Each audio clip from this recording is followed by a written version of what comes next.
Karen tossed the coin at the guard's feet, convinced she could get away with anything. But his sudden step forward and thunderous command stunned the crowd, and what happened next shattered her arrogance forever. Buckingham Palace gleamed under the sun, a fitting symbol of grandeur and tradition. Guard John stood tall, a living embodiment of discipline and dignity. His bearskin hat barely shifted in the gentle breeze. It seemed nothing could disrupt this tableau of majesty. But then she arrived. Karen. "Hey, buddy, crack a smile, will ya? Or what? You'll get fined." Her voice cut through the general buzz of the crowd. Karen was the quintessential tourist, convinced the world revolved around her wallet. Her outfit spoke volumes. An oversized t-shirt with a bold logo, shorts overloaded with pockets, and the ever-present smartphone, trained on anything that moved, or didn't. The crowd watched with curiosity. Someone stifled a chuckle. Others pretended not to notice. But John, ever the professional, didn't flinch. He stood as if carved from stone. "What is he, a robot?" Karen pressed on, inching closer. Her phone was now practically in the guard's face. "Come on, blink at least, or is that against the rules too?"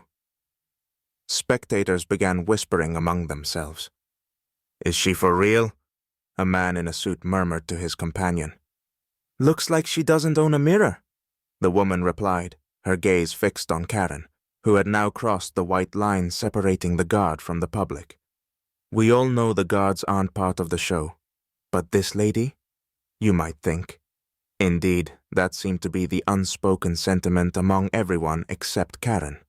She was convinced John was nothing more than a prop in her personal tourist experience. "This is just the beginning," the crowd might have said if they could speak as one, and they would have been right. Karen, emboldened by her own audacity, decided to take it to the next level. She crossed the white line, a boundary so sacred even a child would know better than to breach it. "What are you gonna do? You're just actors in costume, right?" Her voice, dripping with insolence and self-assurance, clashed with the regal silence of Guard John. "Did she really just say that?"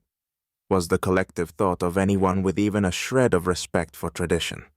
But Karen wasn't done. She beckoned her companion with exaggerated gestures, urging him to snap a funny photo. He obliged, grinning as he framed the shot to make it look like he was holding John's hat in his hand. He clearly found this hilarious. Meanwhile, the crowd began murmuring louder. "Is this even legal?" someone asked as others whipped out their phones to record the scene, sensing viral potential.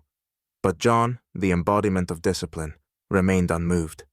His gaze stayed focused, as if Karen and her companion were nothing more than a passing gust of wind.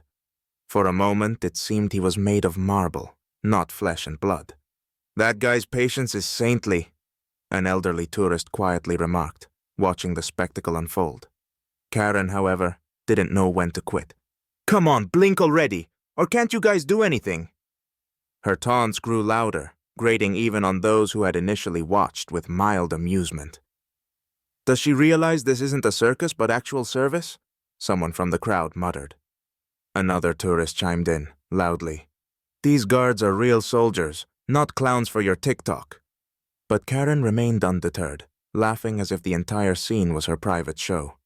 Meanwhile, John stood firm, but the tension around him was palpable. It seemed only a matter of time before someone from the audience stepped in to put Karen in her place. Karen decided her show wasn't over yet. Her gaze fell on a coin lying nearby on the cobblestones. "Let's see if he's the real deal or just a cardboard cutout," she smirked, stooping to pick it up. The crowd buzzed with anticipation. "Is she serious?" someone whispered. With a dramatic flourish, Karen tossed the coin at John's feet. "For tea, or better yet, why don't you crack a smile for that?" she jeered, her eyes fixed on the unmoving guard. And then, something happened that no one could have predicted. John, who had seemed like a mere part of the decor, suddenly stepped forward. His boots struck the stone pavement with a resounding thud, and his voice, like a clap of thunder, boomed across the square. "Step back!" The echo of his command rang out, stunning not just Karen, but the entire crowd into silence.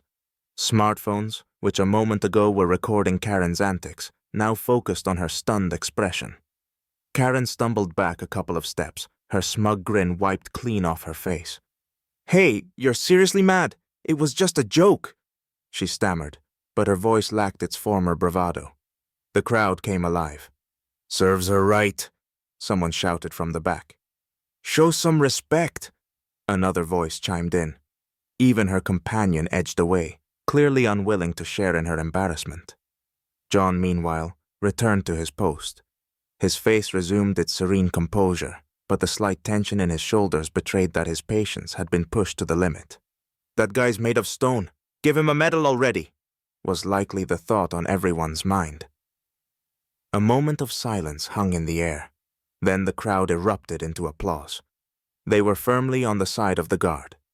Karen, now thoroughly humiliated, retreated from the square, her arrogance dissolving like mist. John, once again immovable, seemed as if nothing had happened. The applause grew louder, echoing across the square.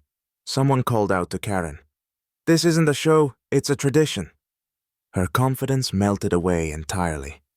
Trying to salvage a shred of dignity, she muttered, "It was just a joke, come on." But the crowd wasn't buying it. Her companion, now keeping a safe distance, pretended not to know her. John, ever composed, adjusted his bearskin hat and resumed his post. His immovable figure once again became part of the majestic backdrop of Buckingham Palace. Yet now, the crowd regarded him with newfound admiration. Karen, visibly flustered, left the square amid judgmental glances and whispers. "What a way to make a fool of yourself." Meanwhile, someone in the crowd was already uploading the video of the incident. Captions like "When honor defeats arrogance" and "Royal Guard, the epitome of resilience" quickly went viral. The audience lingered, discussing how the guard had restored order with a single command. And John? He remained steadfast at his post, calm, regal, a symbol of traditions that neither time nor arrogance could shake.